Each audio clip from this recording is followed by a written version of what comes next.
Hello everyone, welcome back to my channel. इस video में हम next type of audit discuss करेंगे, वो है एनुअल ऑडिट या पीरियोडिक ऑडिट भी बोला जाता है। अभी तक हमने 4 टाइप के ऑडिट कवर कर चुके हैं। अगर आपको इसकी प्लेलिस्ट चाहिए तो प्लेलिस्ट का लिंक मैंने डिस्क्रिप्शन में दे दिया है, आप जाके सारे टाइप्स ऑफ ऑडिट दे सकते हैं। तो चलिए स्टार्ट करते हैं। 5th type of audit, that is final और एनुअल या पीरियोडिक ऑडिट भी इसको बोला जाता है।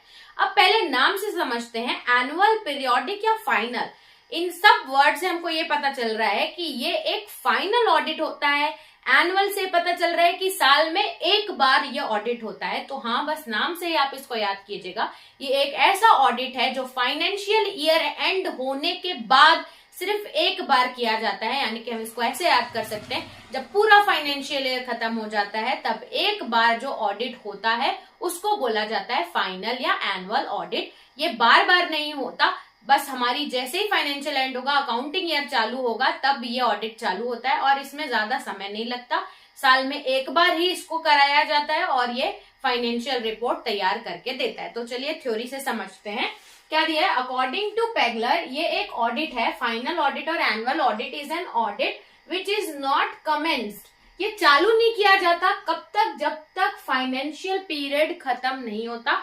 फाइनेंशियल पीरियड के एंड में ही ये ऑडिट चालू होता है। After the end of financial period and carried until completed. और ये जब तक ये ऑडिट किया जाता है, जब तक वो पूरे बुक्स, साल भर के पूरे बुक्स ऑडिट ना हो जाए, तब तक ये ऑडिट किया जाता है। ठीक है, मीनिंग हमको समझ में आ गई। तो अब आगे पढ़ते हैं। Audit which is done after financial period. तो इसको अगर आप सिंपल वर्ड्स में और भी मीनिंग लिखना चाहो तो ये एक ऐसा ऑडिट है जो फाइनेंशियल पीरियड के बाद किया जाता है। Which is done, financial period is over and accounts are ready. जब पूरे अकाउंट्स तैयार हो जाते हैं, रेडी हो जाते हैं, फाइनेंशियल पीरियड खत्म होने के बाद, तब जो ऑडिट होता है उसको फाइनल ऑडिट या एनुअल ऑडिट बोलते हैं। ठीक है, अब अगर हमको मीनिंग पता है तो हम इसके कैरेक्टरिस्टिक्स आसानी से समझ सकते हैं। मैंने आपको समझाया है कि एक्चुअल में जितने भी पॉइंट्स हम मीनिंग के याद करते हैं, वही पॉइंट्स उसके कैरेक्टरिस्टिक्स बन जाते हैं, यानी कि उसके बारे में। तो पहला कैरेक्टरिस्टिक्स आप क्या लिखोगे कि ये जनरली स्टार्ट कब होता है, जब फाइनेंशियल ईयर खत्म होता है। ये तो हम यहाँ से पढ़ लिए। फिर क्या दिया है, the audit work is completed once in a session. यानी कि साल में एक बार फाइनल पीरियड में ये होता है। यानी कि हम ये बोल सकते हैं कि जब सेशन कंप्लीट हो जाता है, एक साल, एक फाइनेंशियल ईयर कंप्लीट हो जाता है, तब ये किया जाता है। दोनों सिमिलर है, दोनों लिखोगे तो आपको मार्क्स मिल जाएंगे। फिर auditor visit in a year and keep until. Auditor जब फाइनेंशियल ईयर खत्म हो जाता है तब एक बार ही आता है और उसके बाद वो पूरा ऑडिट कंप्लीट करके जाता है। यानी कि ऑडिटर वन टाइम ही विजिट करेगा। अब एक्चुअली में ये वाला जो ऑडिट रहता है, जो साल में एक बार कराता है, तो ये बड़ी फर्म्स तो नहीं करा पाएंगे क्योंकि उनके बहुत ज्यादा ट्रांजेक्शन होते हैं।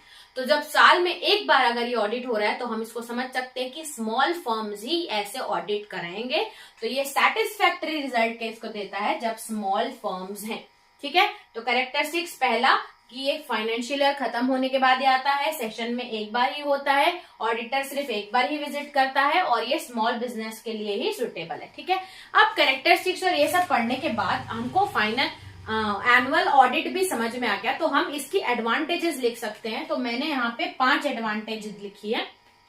डिपेंड करता है आपके एग्जाम में क्वेश्चन क्या पूछ रहा है, मीनिंग, कैरेक्टरिस्टिक्स, एडवांटेज पूछ रहा है, तो आप इतना अपने मन से लिखोगे तो आसानी से आपका आंसर बन जाएगा। तो स्टार्ट करते हैं। पहला एडवांटेज क्या है, does not present any inconvenience dislocation of work. यानी कि देखो, साल में एक बार ऑडिटर आ रहा है तो उस ऑर्गेनाइजेशन में सबको पता है कि अब ऑडिट होने वाला है, तो वो सारे जो पेपर वर्क है, वो जितने भी रिकॉर्ड्स है, वो एक जगह रख सकते हैं। यानी कि इसमें ऑडिटर को इनकन्वीनियंस नहीं होती, सारे रिकॉर्ड एक जगह ही रखे रहते हैं और डिसलोकेशन या मिसमैनेजमेंट भी नहीं होता है। ठीक है, फिर दिया है कि अगर मैंने बताया था ये स्मॉल फर्म्स में हो रहा है और साल में एक बार हो रहा है, तो ये ज्यादा एक्सपेंसिव तो नहीं होगा। तो सेकंड एडवांटेज हो सकता है कि लेस एक्सपेंसिव और स्मॉल बिजनेस के लिए सूटेबल है। तो पहला एक कन्वीनियंस रहेगा आप काम करने का, दूसरा रहेगा स्मॉल बिजनेस के लिए सूटेबल है।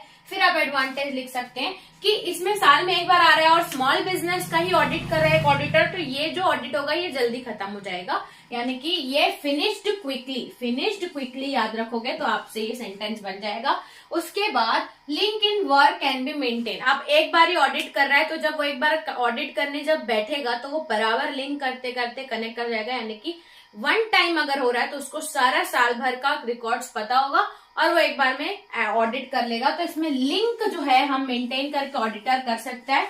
फिर इसमें जब साल में एक बार ही अगर ऑडिटर आ रहा है, विजिट कर रहा है, तो ऑडिटर और स्टाफ के बीच में कोई कोल्यूजन या बहस ये पॉसिबल नहीं है, मतलब इन चांसेस नहीं है, ये हम बोल सकते हैं कि कॉपरेशन रहेगा स्टाफ और ऑडिटर के बीच में, क्योंकि स्टाफ को पता है ऑडिटर एक बार आया अपना काम करके चला जाएगा। तो ये एडवांटेज है, इसमें से आपको जो भी याद हो, जो समझने में आया हो, वो आप लिख सकते हैं। तो अब एडवांटेज देखने के बाद हम डिसएडवांटेज भी देख लेते हैं। यहाँ पे स्क्रीन में आपको कुछ डिसएडवांटेज दिख रही होगी, तो कैसे कैसे आप डिसएडवांटेज लिखोगे।